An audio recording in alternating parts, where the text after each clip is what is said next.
Bismillahirrahmanirrahim. Assalamualaikum warahmatullahi wabarakatuh.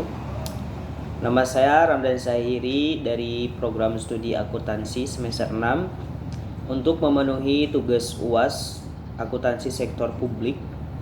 Saya akan merangkum materi tentang laporan keuangan sektor publik. Langsung saja.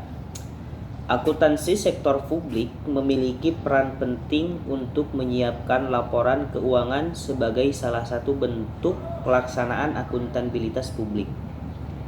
Akuntansi dan laporan keuangan mengandung pengertian sebagai suatu proses pengumpulan, pengolahan, dan pengkomunikasian informasi yang bermanfaat untuk pembuatan keputusan dan untuk menilai kinerja organisasi. Informasi keuangan bukan merupakan tujuan akhir akuntansi sektor publik. Informasi keuangan berfungsi memberikan dasar pertimbangan untuk pengambilan keputusan. Tujuan dan fungsi laporan keuangan sektor publik secara umum, tujuan dan fungsi laporan keuangan sektor publik adalah kepatuhan dan pengelolaan atau compliance and stewardship.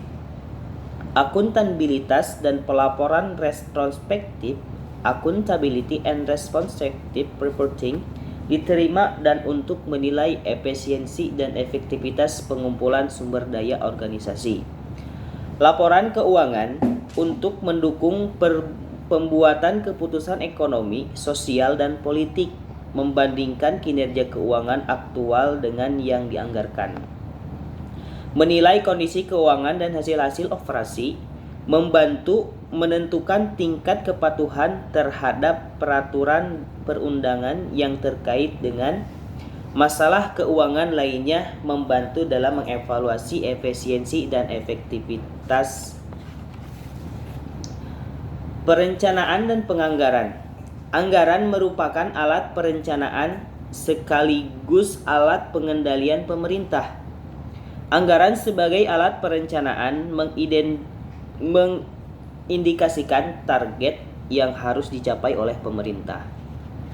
Sedangkan anggaran sebagai alat pengendalian mengidentifikasikan alokasi sumber daya yang disetujui legislatif untuk dibelanjakan. Proses penganggaran sektor publik melibatkan partisipasi banyak pihak, sehingga informasi finansial sangat diperlukan agar publik dapat mengevaluasi anggaran yang diajukan pemerintah.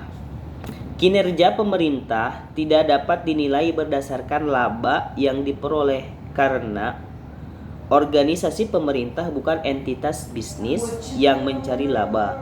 Mungkin saja pemerintah memiliki program atau aktivitas yang dari program tersebut dihasilkan pendapatan yang lebih besar dari biayanya, sehingga pemerintah mengalami surplus atau program tersebut. Akan tetapi, surplus yang diperoleh tidak berarti menunjukkan kinerja unit pemerintah yang bagus, sebab harus dilihat juga apakah surplus tersebut karena tarif yang terlalu tinggi yang dibebankan kepada publik, termasuk tingkat kualitas pelayanan yang diberikan apakah sudah memadai.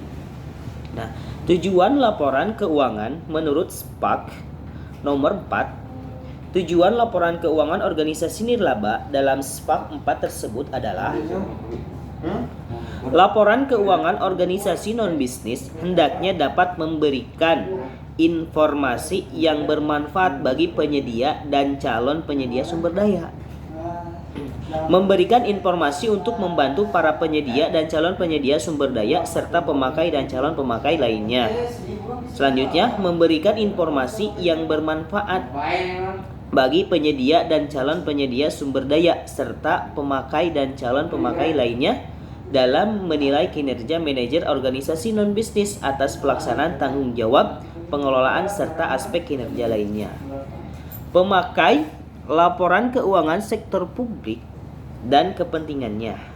Pemakai laporan keuangan sektor publik dapat diidentifikasikan dengan menelusur siapa yang menjadi stakeholder organisasi. Stakeholder organisasi sektor publik telah dibahas pada bab sebelumnya. Pada bab ini akan dilakukan pengklasifikasian penggunaan laporan keuangan dan kebutuhan masing-masing kelompok pengguna keuangan sektor publik tersebut. Ke-10 kelompok pemakai laporan keuangan tersebut adalah, nah ini siapa saja sih pengguna laporan keuangan itu? Yang pertama, pembayar pajak atau taxpayers.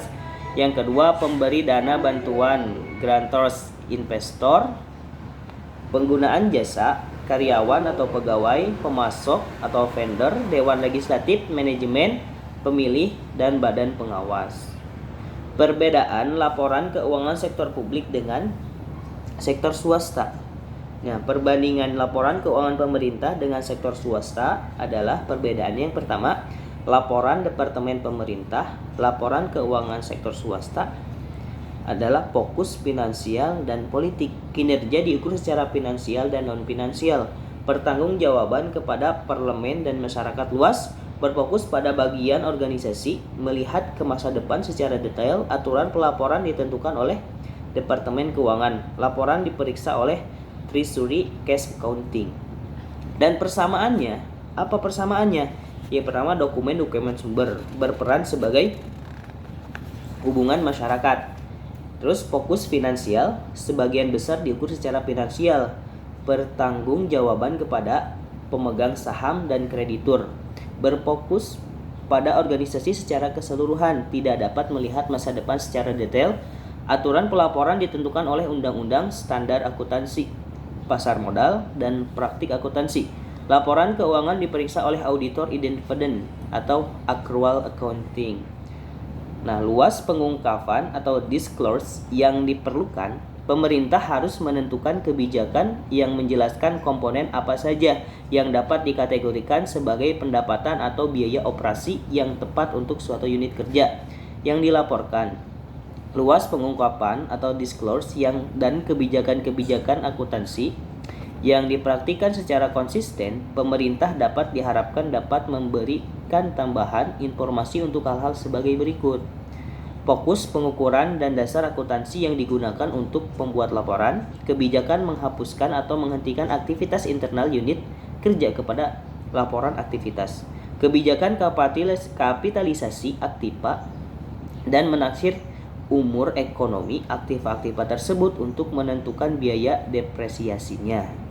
Deskripsi mengenai jenis-jenis transaksi yang masuk dalam penerimaan program dan kebijakan untuk mengalokasikan biaya-biaya tidak langsung kepada suatu fungsi atau unit kerja dalam laporan aktivitas. Kebijakan pemerintah dalam menentukan pendapatan operasi dan non-operasi. Pemerintah harus mengungkapkan secara detail lengkap dalam catatan laporan keuangan mengenai aset, modal, dan utang jangka panjang. Ini saja yang saya dapat sampaikan. Assalamualaikum warahmatullahi wabarakatuh.